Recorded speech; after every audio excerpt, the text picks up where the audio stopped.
Tunisie, février 2013. Chokri Belaïd avait vivement critiqué le gouvernement islamiste. Ses obsèques se muent en manifestation contre l'islam politique financé par l'argent du Qatar. Libye, septembre 2012. Des extrémistes attaquent le consulat américain à Benghazi. L'attentat coûte la vie à 3 membres du personnel et à l'ambassadeur Chris Stevens.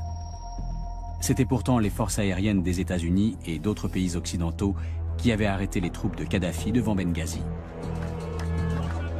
De courageux citoyens manifestent contre les extrémistes et leur haine. Égypte, printemps 2013. Cérémonie funèbre pour des Coptes assassinés par des musulmans radicaux.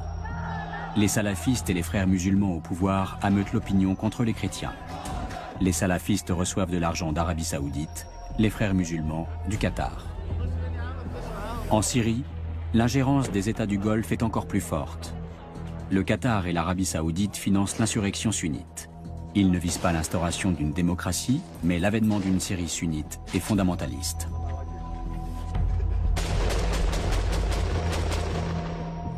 Le Qatar et l'Arabie Saoudite ont largement contribué à étouffer les aspirations démocratiques des pays du printemps arabe. Les révolutions restent inachevées, et elles peuvent même échouer comme en Syrie. Le Qatar et l'Arabie Saoudite s'y emploient activement. Leur but est de créer un axe de gouvernement prônant un islam radical pour empêcher qu'une étincelle de liberté gagne les monarchies du Golfe.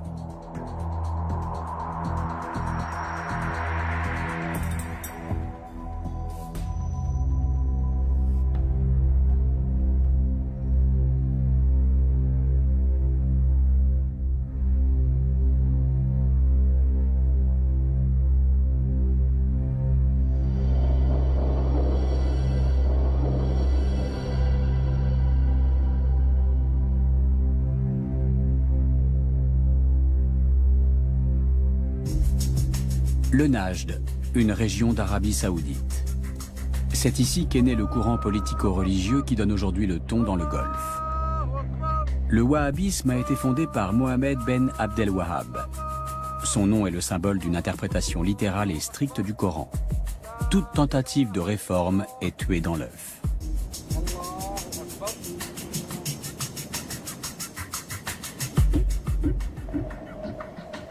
En 1932, Abdelaziz Al Saoud, associé aux Wahhabites, réunit plusieurs royaumes pour créer l'Arabie Saoudite.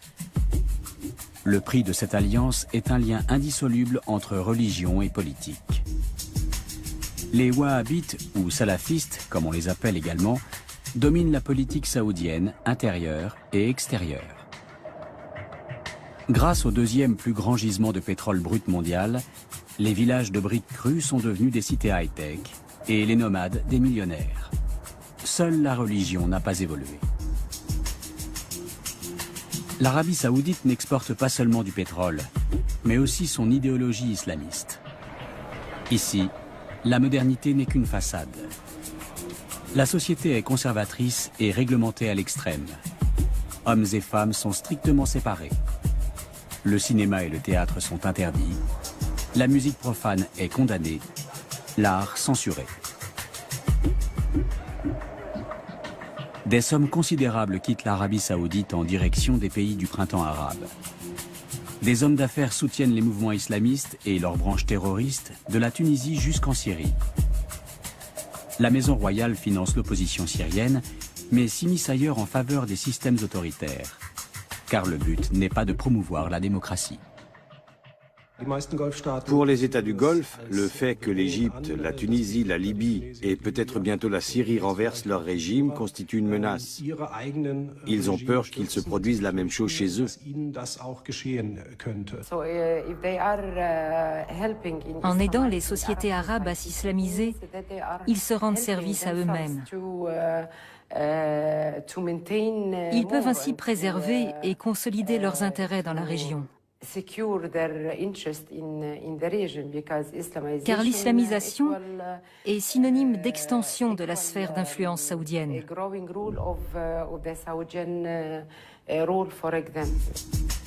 Le Qatar s'immisce lui aussi dans la refonte du monde arabe.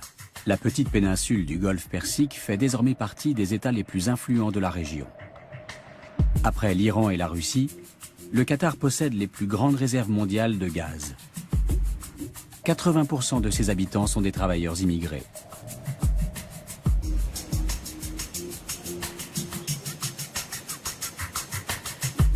Le Qatar est régi par une interprétation stricte de l'islam. Dans les autres pays arabes, l'émirat mise sur des forces religieuses conservatrices, notamment les frères musulmans.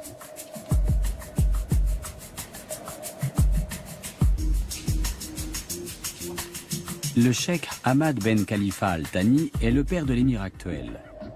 Grâce à lui, le Qatar est passé en 20 ans du statut de simple figurant politique à celui d'acteur principal de la région. C'est au Caire que se trouve le siège de la Ligue arabe, mais c'est à Doha, la capitale du Qatar, que sont organisés ces sommets. Le Qatar profite de la situation confuse de l'Égypte pour se mettre en avant.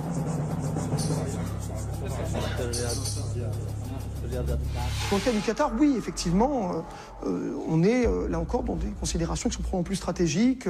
Les Qataris choisi de soutenir un certain nombre de forces politiques. Les frères musulmans sont la première, il y en a d'autres. Là aussi, parce qu'évidemment, ils considèrent que, là je l'ai dit, ce sont ceux qui vont devenir les vainqueurs et que, évidemment, ça leur donne une influence sur la nouvelle configuration géopolitique qui va émerger.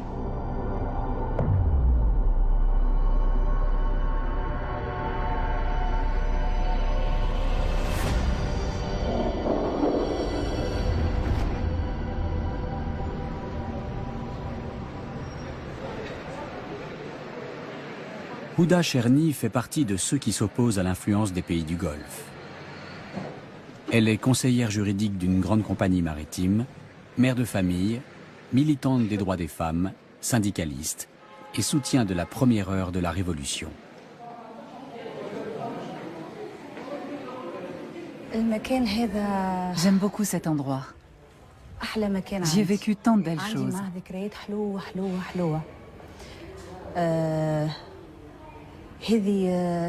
Nous sommes dans les locaux de l'Union générale tunisienne du travail.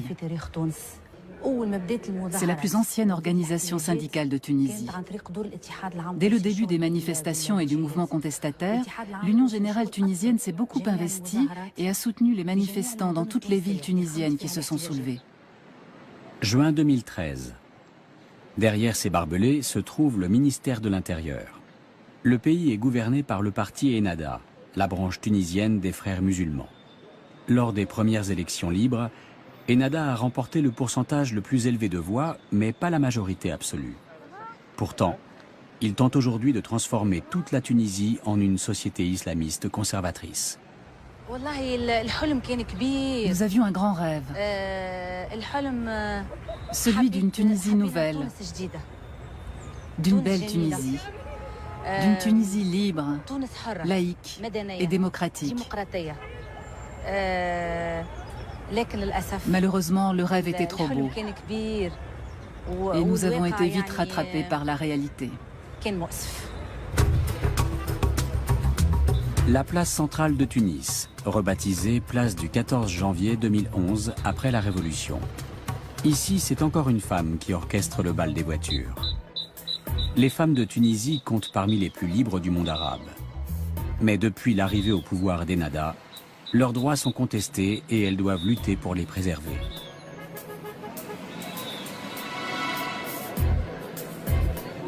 Le soir, sur l'avenue Bourguiba. Dans les salons de thé fréquentés par la gauche et les intellectuels, on évoque toujours les mêmes sujets, les islamistes et leurs opinions réactionnaires.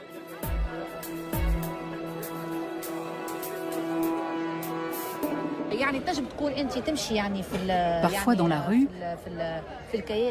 on est abordé par des extrémistes salafistes qui ne parlent pas du voile, mais du voile intégral.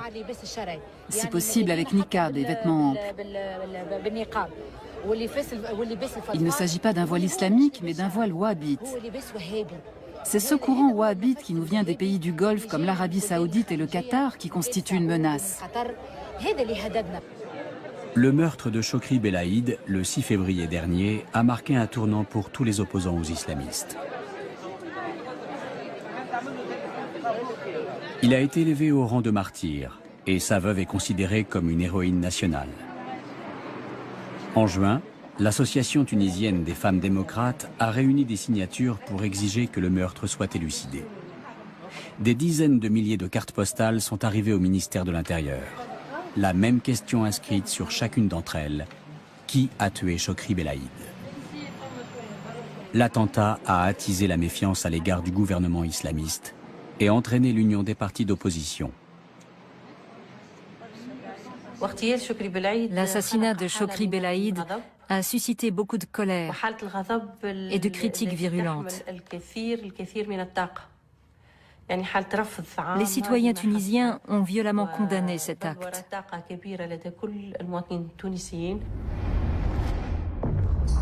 « 25 juillet 2013. Mohamed Brahmi, un opposant politique, est tué en pleine rue. Dès le lendemain, le ministère de l'Intérieur annonce que l'arme du crime est la même que celle qui a tué Chokri Belaïd. On accuse les salafistes. La colère des proches du défunt ne vise pas seulement les meurtriers, mais aussi le parti au pouvoir. Le jour même, les manifestants se massent devant le ministère de l'Intérieur pour réclamer la chute du système. Depuis ce meurtre, l'opposition tunisienne a repris confiance en elle. Le mouvement des patriotes démocrates de Chokri Belaïd prend officiellement position contre Ennahda et ses appuis du Golfe.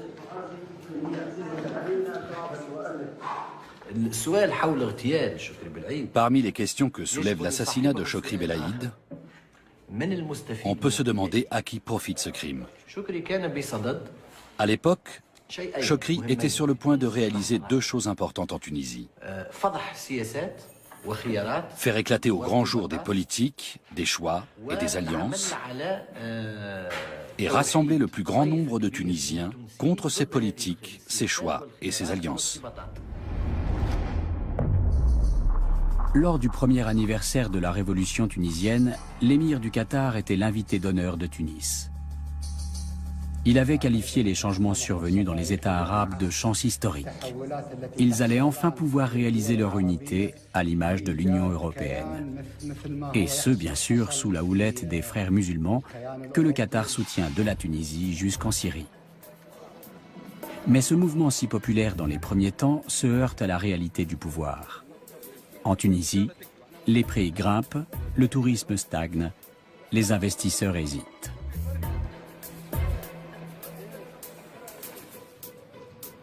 En revanche, l'islam radical prospère. Des imams venus du Golfe prêchent dans nombre de mosquées tunisiennes. Les équipes de tournage y sont ouvertement menacées. C'est dans les quartiers pauvres du pays que les salafistes recrutent des combattants pour le djihad en Syrie.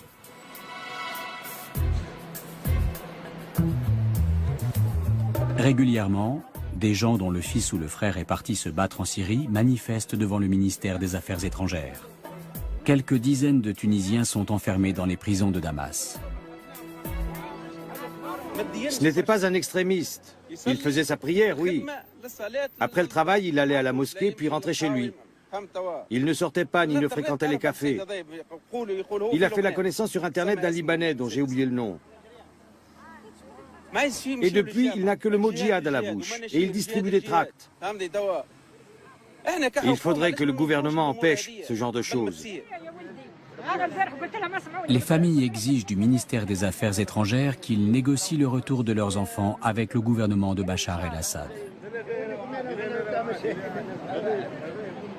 Ces combattants viennent de quartiers comme celui-ci, où le chômage a encore augmenté depuis la Révolution.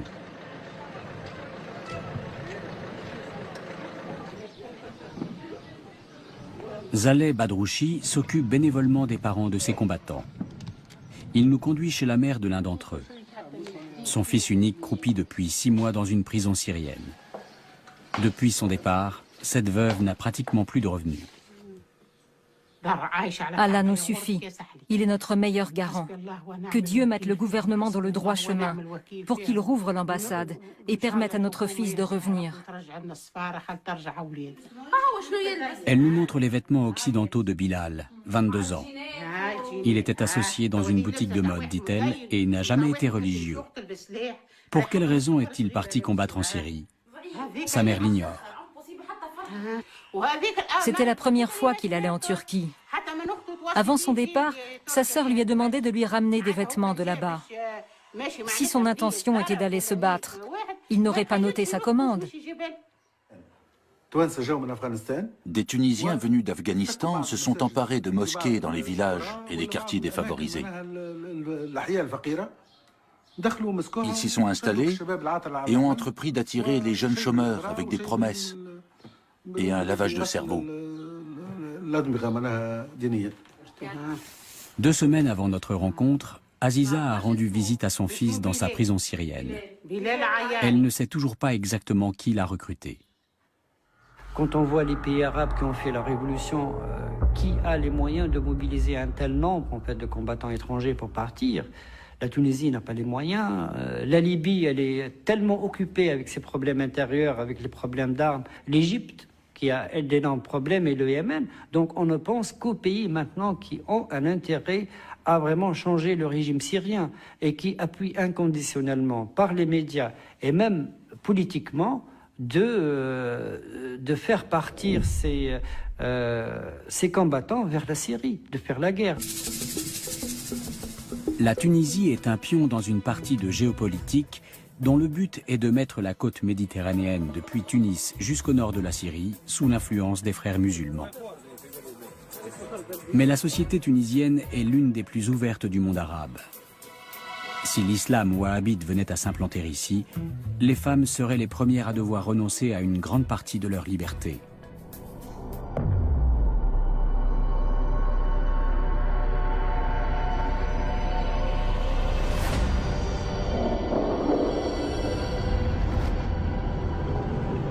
À Benghazi, il n'est pas courant de voir une femme au volant. La Libye est profondément religieuse et conservatrice. Ici, le printemps arabe a rompu avec les traditions religieuses. Ce n'est pas du goût des islamistes qui convoitent le pouvoir.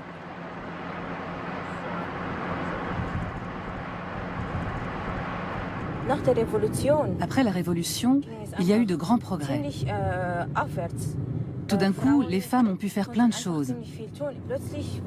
Elles pouvaient travailler, étudier, sortir, conduire une voiture. Nousiba a passé une partie de sa jeunesse en Suisse. Elle est revenue s'installer en Libye en 2008. Non seulement les femmes conduisent, mais elles ont pris des habitudes qui ne plaisent pas aux islamistes. Nousiba retrouve son amie Atika. Elles sont toutes deux militantes politiques. Elles se battent pour l'égalité des droits entre hommes et femmes et scrutent les activités des islamistes. Pour elles, la majorité des Libyens n'est pas réceptive à un islam politique radical. Le peuple libyen est très croyant. Il n'a pas envie qu'on vienne lui dire ce qu'il a le droit de faire ou non selon le Coran. Parce que les Libyens sont tous de bons musulmans et ils connaissent bien le Coran.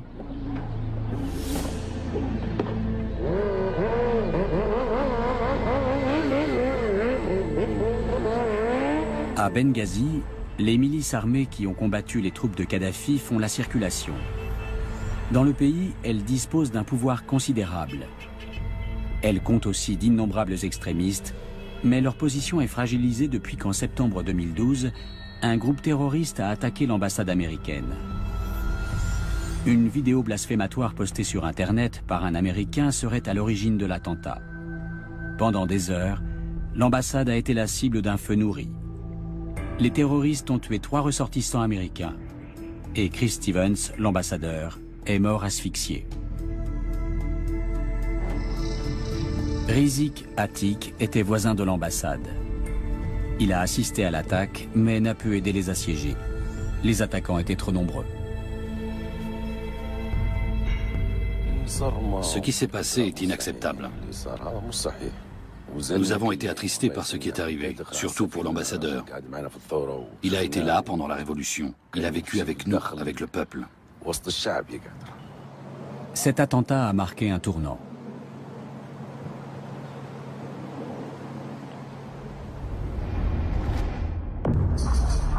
De nombreux citoyens libyens ont défilé dans les rues contre ces terroristes islamistes qui étouffent par les armes la liberté et la tolérance. En retour, les extrémistes ont assassiné des militants qui les avaient ouvertement critiqués. Mais les habitants de Benghazi ne se sont pas laissés intimider. Ils ont manifesté de plus belle sur la promenade du bord de mer contre les islamistes radicaux.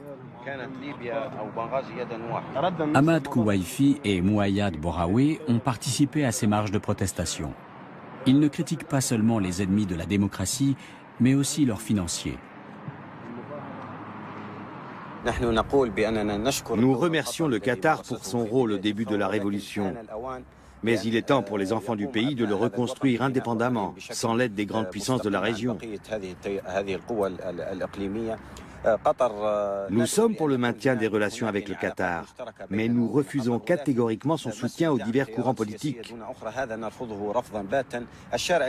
Le peuple libyen commence à se rendre compte du soutien flagrant apporté à certains courants, à travers des nominations comme celle de Youssef Al-Manhouch à la tête des forces armées.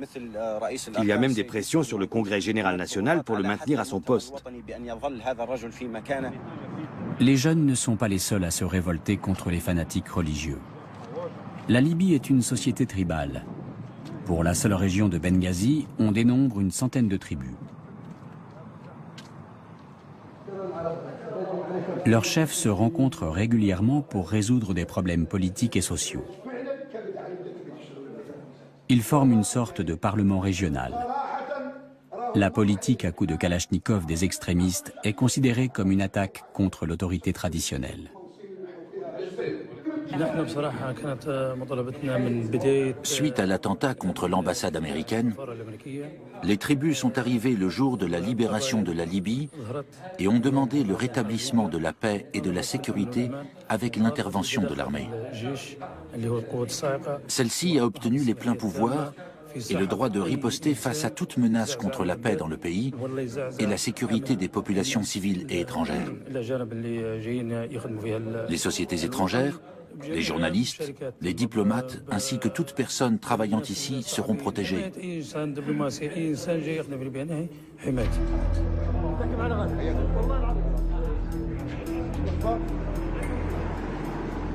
Souleyman Al-Qahtani se rend chez un ami à Benghazi.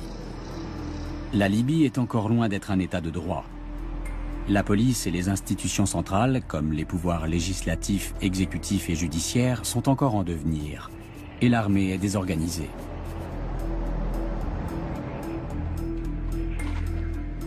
Les structures tribales pourraient combler ce vide politique. Leur tradition d'apaisement permet souvent d'éviter le pire. Compte tenu de la grande quantité d'armes qui circulent dans le pays, les incidents sont étonnamment rares. Là encore, c'est grâce aux tribus. Elles observent les faits et gestes des groupuscules d'activistes politiques qui se réclament de la religion, car elles connaissent leur capacité à diviser la société et leur intention de bâtir une théocratie.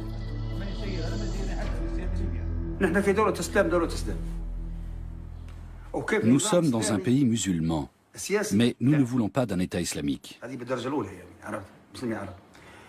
C'est mon avis personnel, et chacun défend son point de vue. Quoi qu'il en soit, en Libye, nous sommes des tribus solidaires, fidèles à nos origines et à nos clans. Quoi qu'il arrive. L'islam n'est pas un facteur de solidarité en Libye. Le nationalisme non plus. C'est l'appartenance à une tribu qui est un facteur de solidarité.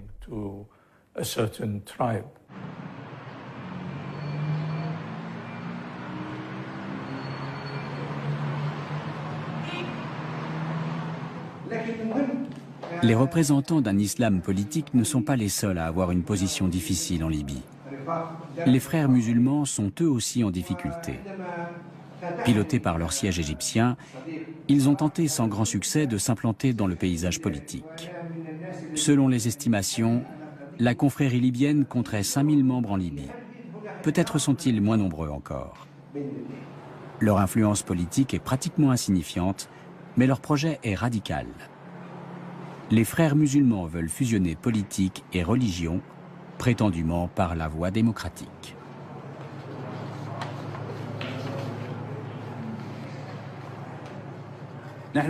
Pour nous, musulmans, la charia régit nos vies. C'est un mode de vie. Dans une société musulmane, les lois ne doivent donc pas aller à son encontre. Nous laissons le choix au peuple. Nous nous sommes prêtés au vote démocratique. Ainsi, c'est le peuple, à travers l'élection des membres du Parlement et des dirigeants, qui définit la ligne de conduite. Le Qatar et l'Arabie saoudite tentent ici aussi d'aiguiller le printemps arabe. Pour l'instant, sans succès. Car les Libyens disposent eux-mêmes de vastes gisements de pétrole et ne sont pas dépendants de l'argent des pays du Golfe. La Libye produit 500 000 barils par jour. Un chiffre énorme pour une population de 6 millions d'habitants.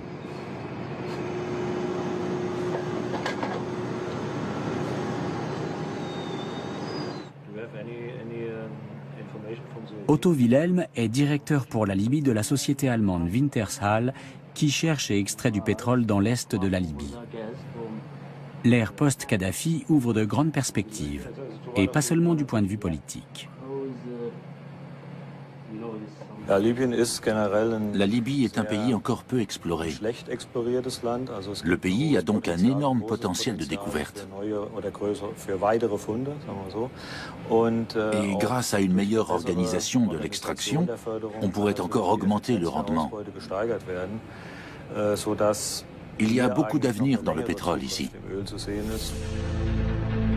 Il en va différemment des voisins de la Libye. Le Qatar et l'Arabie saoudite manipulent la vie politique tunisienne et égyptienne à coups de pétrodollars. L'Égypte est le pays arabe le plus peuplé. Avec son importance géostratégique majeure, c'est une cible capitale.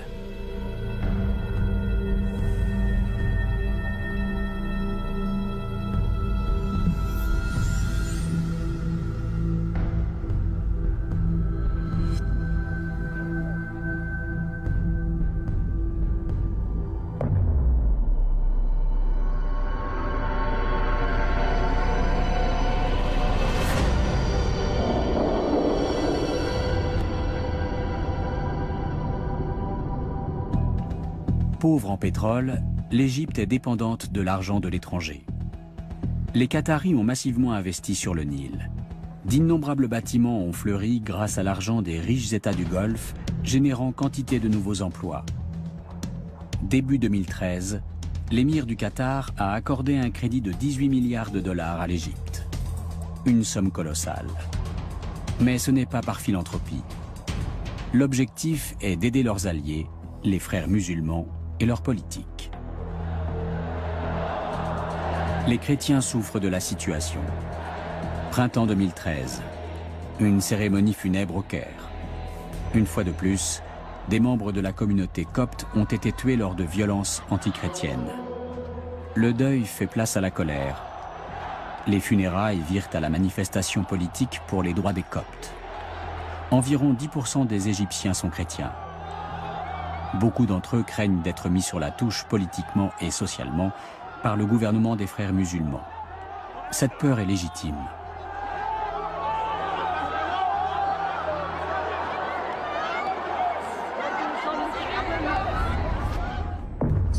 En 2012, chrétiens, défenseurs des droits civiques et féministes quittent l'Assemblée constituante en signe de protestation.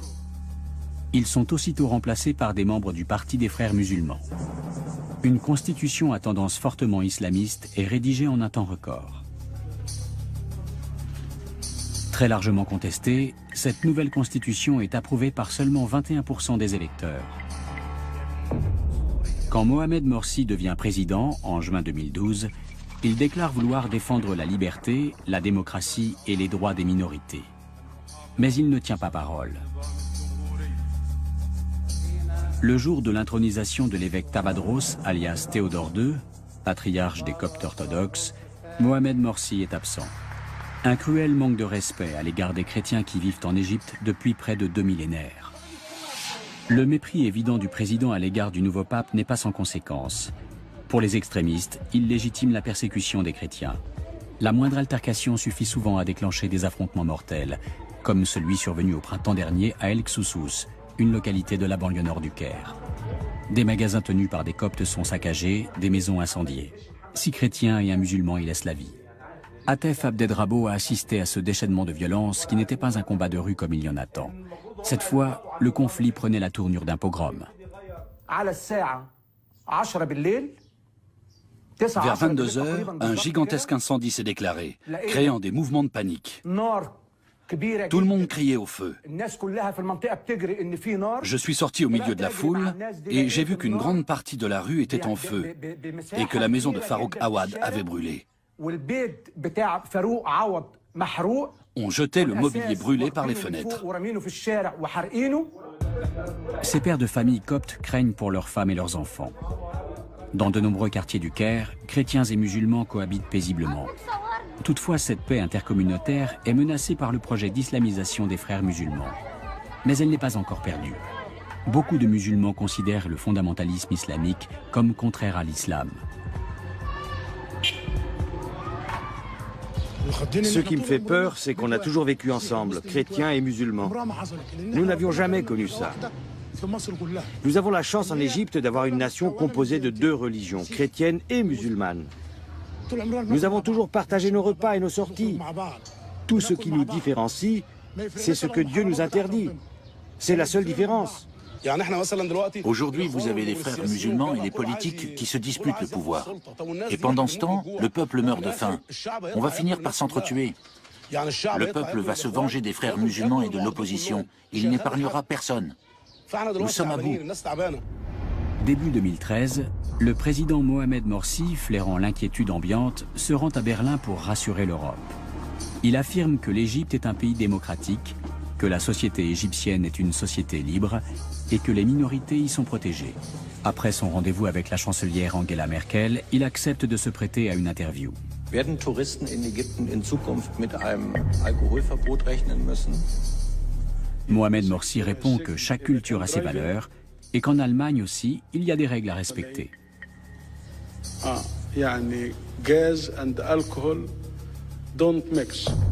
Traduction, pas d'alcool au volant. Le président égyptien compare l'interdiction religieuse à une règle de sécurité routière. Le public berlinois reste bouche bée, puis décide tout de même d'applaudir poliment. En Égypte, on ne se gêne pas pour tourner les propos de Mohamed Morsi en dérision. Ses apparitions télévisées alimentent la satire. Bassem Youssef s'en donne à cœur joie dans son émission.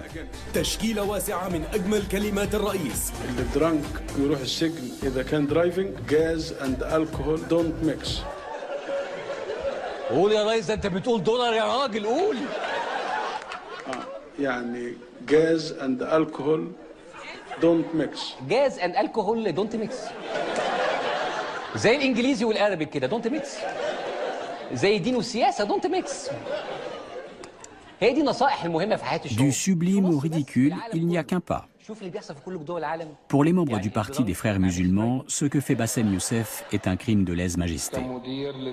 Or, la satire ne naît jamais que de la réalité. Lorsqu'il reçoit le titre de docteur honoris causa d'une université pakistanaise, le président arbore un costume pompeux qui peut facilement devenir grotesque.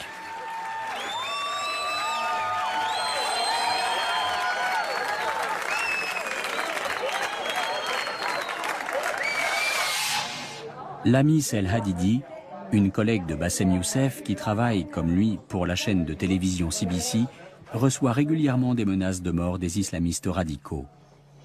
C'est une femme sûre d'elle, une féministe engagée et une journaliste qui pose des questions qui dérangent.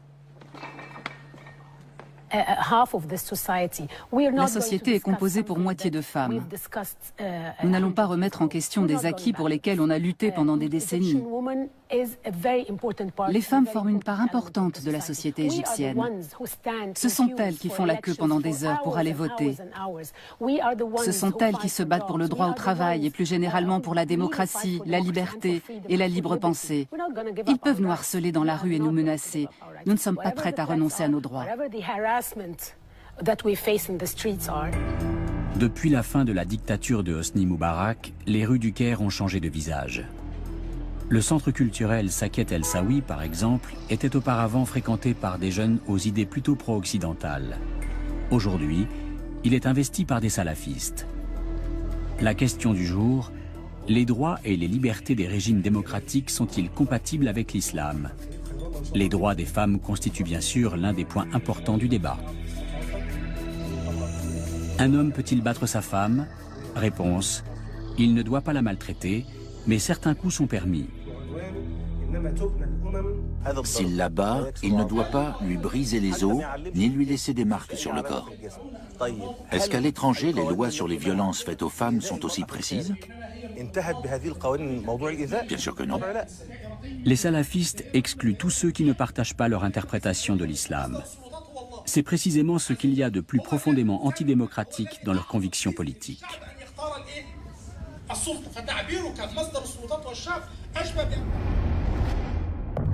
Le président Mohamed Morsi ne se démarque pas clairement des salafistes.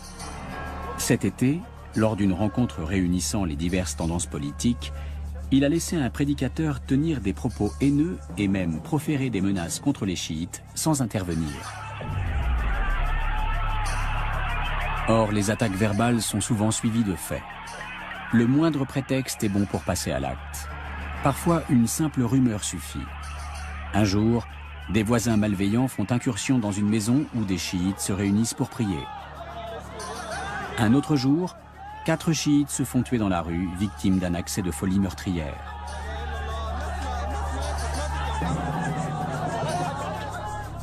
À la mi-juin, Mohamed Morsi nomme Adel Al-Ksayat gouverneur de Luxor. Il s'agit d'un membre de la formation islamiste Jama'a Islamaya, celle-là même qui a perpétré l'attentat terroriste de 1997 à Luxor, dans lequel 58 touristes ont perdu la vie. Face à la pression internationale, le nouveau gouverneur est vite contraint à quitter son poste. En juin 2013, les organisateurs d'une campagne anti-Mohamed Morsi affirment que leur pétition pour le départ du président a récolté 22 millions de signatures, soit nettement plus que les 15 millions de voix avec lesquelles il a été élu un an plus tôt. La tendance est inversée. L'opposition, qui comprend un grand nombre d'anciens sympathisants du chef d'État, veut se débarrasser de lui. Mais le président se refuse à démissionner. L'armée rallie les rangs de l'opposition et lance un ultimatum au président. S'il ne trouve pas de solution à la crise d'ici 48 heures, en collaboration avec les forces de l'opposition, l'armée interviendra.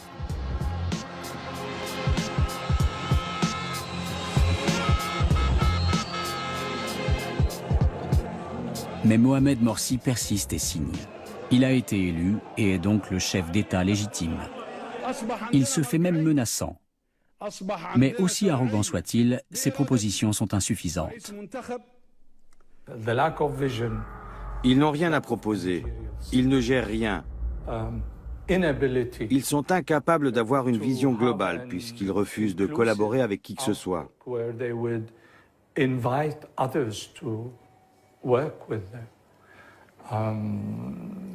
C'est fatal. C'est une attitude autodestructrice. Ils sont en train de s'autodétruire. Mohamed Morsi est renversé par les militaires. Je suis folle de joie. C'est un jour de fête. C'est comme si notre pays était occupé et venait d'être libéré. On est très heureux. Les frères musulmans perdent le pouvoir. Et leur plus grand allié et créancier, le Qatar, perd lui aussi beaucoup de son influence politique en Égypte. Les cartes sont redistribuées. Le chef de l'armée, Abdel Fattah al-Sisi, se voit immédiatement proposer l'aide d'un autre important tireur de ficelles, l'Arabie saoudite, sous la forme d'un prêt de 5 milliards de dollars. La maison royale saoudienne, qui se méfie depuis toujours des frères musulmans, voit en l'armée une planche de salut. Tant qu'elle aura le dernier mot en Égypte, il ne pourra pas y régner de véritable démocratie, laquelle, en se répandant dans le reste du monde arabe, risquerait d'ébranler son pouvoir. Amère déconfiture pour les frères musulmans. Fondée en 1928, l'association doit attendre 84 ans pour remporter les premières élections présidentielles libres de 2012 et se faire voler sa victoire un an plus tard. C'est la plus grande défaite de l'histoire de la confrérie. Et donc ils vont entrer dans une sorte de paranoïa en disant finalement on est entouré d'ennemis qui tous n'ont qu'un objectif, c'est de restaurer le régime de Moubarak. on ne peut faire confiance qu'à nous-mêmes, et donc on se referme sur le groupe, on se referme un peu comme une sorte de forteresse assiégée finalement. Et ce qui est très étonnant, c'est que cette rhétorique, on pourrait penser qu'elle est simplement une rhétorique de justification. Les fidèles de Mohamed Morsi ont maintenant l'armée et la plus grosse partie de la population contre eux. La situation politique la plus défavorable qu'on puisse imaginer. La confrérie traverse une formidable crise, au point que ses membres en arrivent à craindre pour sa survie.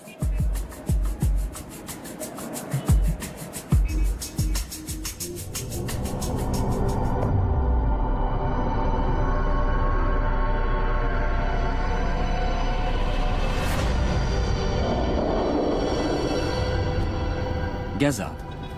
Il n'y a guère de ville au monde où autant de personnes sont concentrées dans un espace aussi restreint. Depuis 2007, le Hamas règne ici en maître. C'est à cause de l'islamisme forcené de cette branche palestinienne des frères musulmans que la bande de Gaza fait l'objet d'un blocus international. Elle ne peut plus exporter, et ne pouvant apporter que de façon extrêmement limitée, elle fait venir la plupart des marchandises d'Égypte par des tunnels de contrebande. Les camps de réfugiés n'ont toujours pas disparu de Gaza. C'est dans des quartiers surpeuplés comme celui-ci que s'entassent tous ceux qui ont fui des lieux aujourd'hui situés sur le territoire d'Israël. Le chômage sévit encore plus ici que dans les villes. Les 1,7 million d'habitants de la bande de Gaza ne survivent que grâce aux aides de la communauté internationale.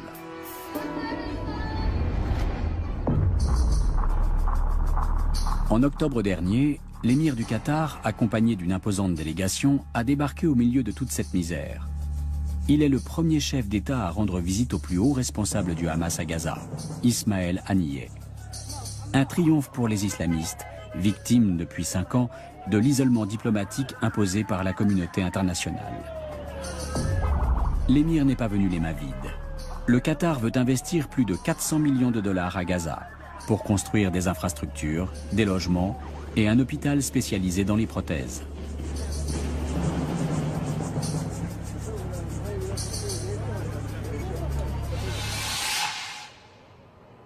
Contrairement aux autres investisseurs potentiels, le Qatar tient promesse. En janvier 2013, l'émirat crée à Gaza un bureau pour la reconstruction de la bande de Gaza. La réfection des infrastructures routières compte parmi les projets les plus importants. À l'issue d'un accord passé avec les frères musulmans égyptiens, avec qui le Hamas travaille en collaboration étroite, de l'asphalte a enfin pu être importé par la frontière sud.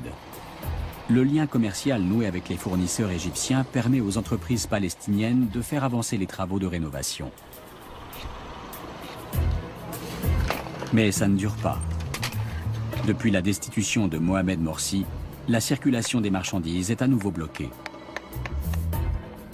Non loin de la frontière égyptienne, une véritable ville voit le jour, Hamad City, qui tient son nom de son fondateur, le cheikh Hamad du Qatar.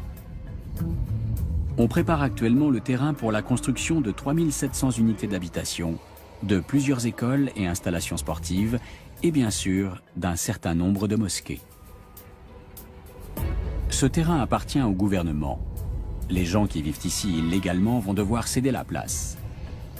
Ces mesures sont prises par le ministère de la Construction, donc le Hamas, qui distribue les contrats et coordonne tous les projets de développement dans la bande de Gaza. Projet qui voit le jour grâce aux fonds mis à disposition par le Qatar, le plus gros investisseur du moment. Bien sûr, il y a eu des promesses. Mais pour le moment, rien n'a été annoncé. L'importation des matériaux de construction n'est toujours pas autorisée. De ce fait, depuis 2 ans, c'est grâce à un programme du Conseil de coopération des États arabes du Golfe avec la Banque islamique de développement de Jeddah qu'on a pu entamer la reconstruction de Gaza. Mais l'argent du Golfe ne coule jamais à flot sans véhiculer avec lui une bonne dose d'idéologie. Les barbes hirsutes à la mode islamiste sont en vogue à Gaza. Aux grandes dames des barbiers, de moins en moins d'hommes se font raser.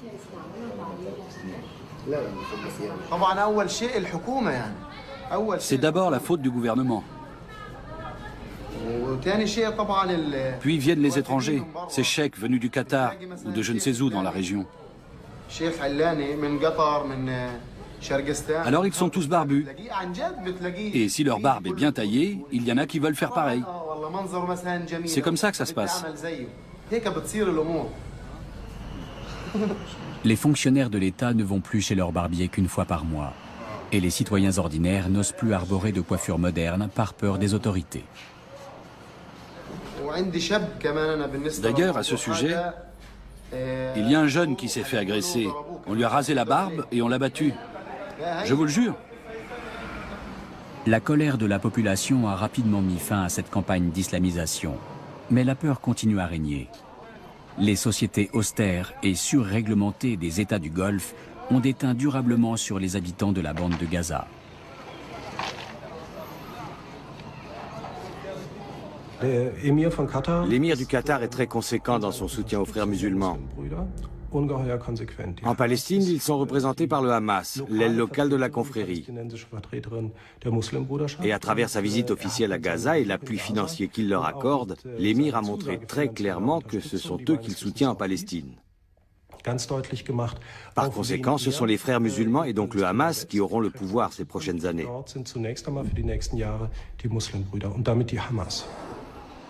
Toutefois, des mouvements de résistance apparaissent, en particulier au sein de la population féminine.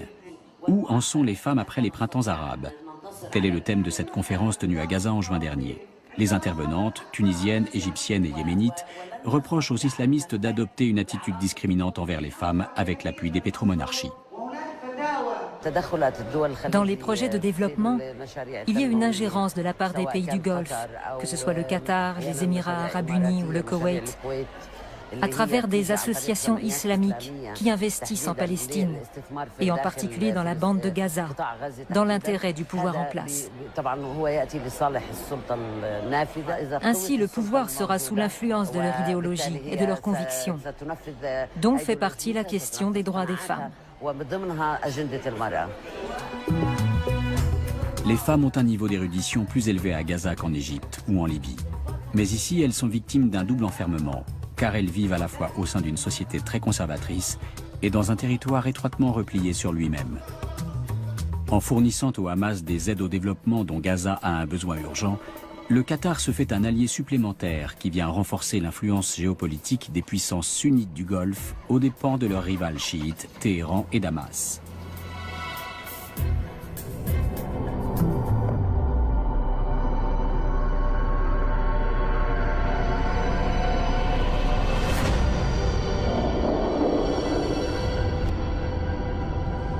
Un checkpoint de la périphérie d'Azaz, une petite ville du nord de la Syrie, en mars 2013.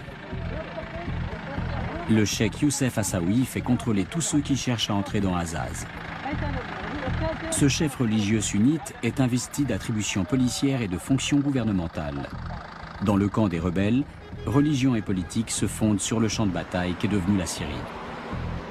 De nombreux militants extrémistes se joignent à l'armée syrienne libre pour combattre les troupes de Bachar el-Assad. Le cheikh Youssef prétend ne pas être radical, mais quand on lui demande s'il sympathise avec le front djihadiste Al-Nosra, il répond de façon pour le moins évasive.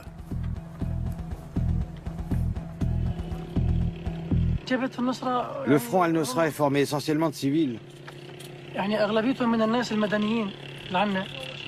Il existe une véritable coordination entre le front Al-Nosra et les autres brigades. Nous œuvrons ensemble. Par contre, c'est nous qui avons le pouvoir décisionnaire. La sécurité civile, c'est nous aussi.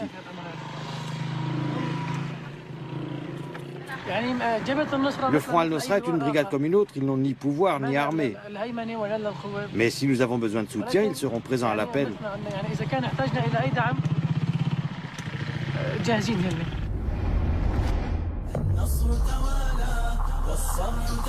Al-Nosra n'est pas un mouvement comme les autres. Il est affilié à Al-Qaïda. Ses chefs ont combattu en Irak aux côtés du terroriste Abu Musab al-Zarqawi, connu pour être un tueur sanguinaire. Al-Nosra est donc un front extrêmement brutal qui considère tout individu non sunnite comme un ennemi. 5000 terroristes fanatiques obéissant à une discipline de fer luttent contre les troupes de Bachar el-Assad et contre l'établissement d'une démocratie. car l'objectif d'Al-Nosra est de fonder un califat islamiste. Le gouvernement alaouite y voit une raison suffisante pour bombarder villes, villages et nombre de civils dans la foulée. Tous les moyens lui semblent bons pour lutter contre cette redoutable opposition armée. Pour Bachar el-Assad et son clan, c'est une question de survie. En revanche, aux yeux du droit international, de tels massacres sont absolument injustifiés. Donc on a remarqué aussi avec Obama, contrairement à la politique de Bush, la politique de la non-intervention. C'est ce qui explique aujourd'hui l'hésitation des États-Unis à intervenir en Syrie. Il y a beaucoup de calculs, il y a aussi des enjeux stratégiques énormes qui se jouent dans cette région. Et le Qatar aujourd'hui est un des acteurs qui se met devant la scène parce qu'elle est crédible. La Syrie est divisée. Les uns veulent un État sunnite, les autres un État séculier. Deux positions inconciliables. À Azaz, le système qu'une grande partie des sunnites voudraient imposer à toute la Syrie est déjà en place. Le cheikh Youssef, en plus de ses attributions religieuses et policières, revêt également la fonction de juge. Il se réclame du droit islamique en vertu duquel les pouvoirs exécutifs et judiciaires sont entre les mêmes mains et prétend qu'il a quasiment réussi à éradiquer la criminalité. On n'aurait plus rien à craindre, sinon des vols dans la région. Nous avions quelqu'un qui s'appelait Ramadan, qu'on a libéré pour bonne conduite et parce qu'il a appris une partie du Coran. Le soutien des mouvements de rébellion sunnites par l'Arabie saoudite et le Qatar a une conséquence paradoxale. L'intervention extérieure renforce la position de Bachar el-Assad. Car désormais, ce que le président syrien prétendait dans ses discours de propagande, à savoir que la révolte était manœuvrée de l'extérieur par l'Occident et les puissances arabes voisines, est bel et bien confirmé. Et les chrétiens comme les alaouites, les laïcs, les socialistes et les libéraux redoutent une dictature religieuse. بعضهم يمد المجرمين بالمال والسلاح والبعض الآخر بالدعم والتدريب ودول جارت على سوريا وشعبها لتضعفه وتهيمن عليه ودول بحثت عن موقع لها في تاريخ لا تمتلكه عفوا فكتبته بدماء الأبرياء من الشعب العربي والسوري تحديدا لكن سوريا وشعبها أقوى وأصلب ويعدهم بأنه لن ينسى. On hésite à faire tomber le régime de Bachar el-Assad, car on ne sait pas trop ce qui viendrait le remplacer. Le changement n'est pas forcément prometteur. On pourrait se retrouver avec un gouvernement islamiste, voire extrémiste. La révolte syrienne est sunnite, militante, financée et manipulée par l'Arabie saoudite et le Qatar. Les tireurs de ficelles du désert promeuvent un islam extrêmement conservateur et par définition antidémocratique. S'ils viennent à bout de leur entreprise, ce sera la fin du printemps arabe. La fièvre révolutionnaire tunisienne s'est répandue comme une traînée de poudre dans tout le monde arabe. Dans la plupart des pays, elle n'a cependant pas entraîné de révolution à proprement parler, pour l'instant. Mais les mouvements contestataires se rapprochent un peu trop au goût de l'Arabie saoudite et du Qatar. Voulant à tout prix empêcher la vague libertaire de déferler chez elles, les monarchies du Golfe tentent de faire échouer toute tentative de démocratisation.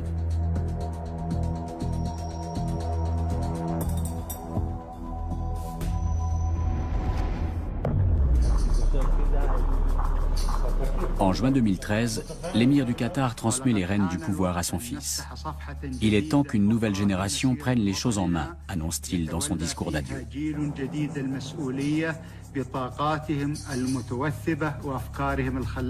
Un geste plutôt surprenant de la part d'un homme qui a activement contribué à la destitution d'autres chefs d'État arabes. Mais l'étonnement est de courte durée. Le nouvel émir, Tamim Ben Hamad, poursuit ni plus ni moins la politique de son père. Ce transfert de pouvoir est bien sûr filmé par les caméras d'Al Jazeera. Cette chaîne d'information qatari est l'un des plus importants médias d'information du monde arabe et un instrument de propagande directe de l'émir.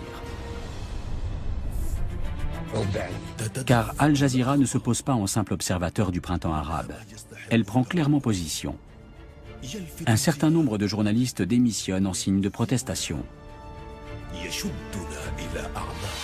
C'est le cas d'Aksam Souleyman, le correspondant d'Al Jazeera à Berlin.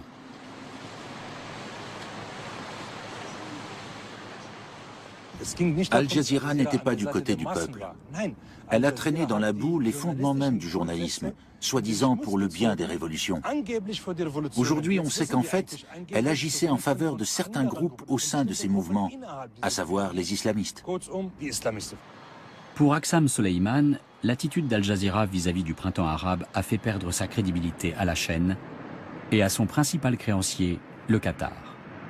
Si l'Émirat soutient les mouvements révolutionnaires arabes, c'est pour mieux renforcer sa propre position géopolitique. Et s'il a misé jusque-là sur les frères musulmans, c'est parce qu'ils étaient partout les grands gagnants.